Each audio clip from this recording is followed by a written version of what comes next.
if you think about lesson planning, and this is what I wanted to talk about now, this is how, that's a sort of typical lesson plan, isn't it?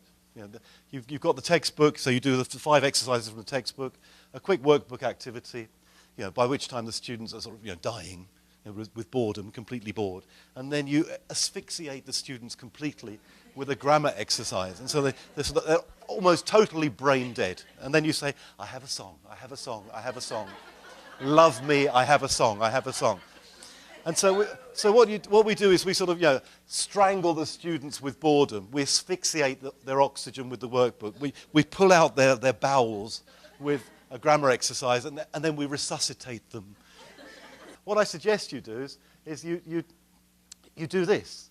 You start exercise 1, and then exercise 2, and they're beginning to die because you're using the wrong book. And then you feed in verse 1 of the song. Then go back to exercise 4, exercise 5.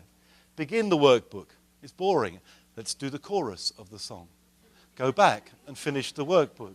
Begin the grammar. It's horrible. Okay, let's do verse 2 of the song. So cut it in half. And then at the end you finish and you sing the song. So what you're doing is you're zigzagging. You're zigzagging. You're not hiding the best thing until the end, by which time they're brain dead anyway. Do you see what I'm saying? It's too tidy.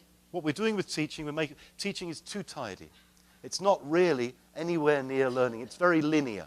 So I suggest you zigzag around. I'll give you another example here. The same lesson plan. What I suggest you do is, there's your lesson plan, and then just make a list of things you could do to make it more interesting.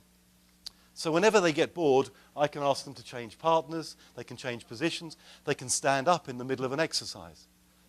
I've often done this if you've got 5 questions. When you reach question 4, stand up. Just so they get, and they stand up and they feel better.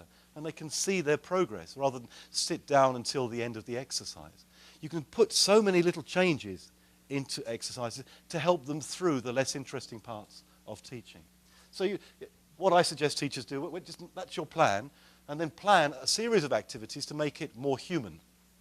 And then on the day, zigzag between the two. So, you know, bringing in, you've got a 25-minute phase there. If a 25-minute thing only looking at a book, it seems to me it's not very imaginative.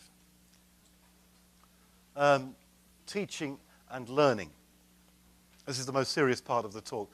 In teaching, we try to be systematic. You know, we PPP. We PPPP all over the place. What's PPP? Present, practice, produce, or personalize, whichever one you want. So we've got this system.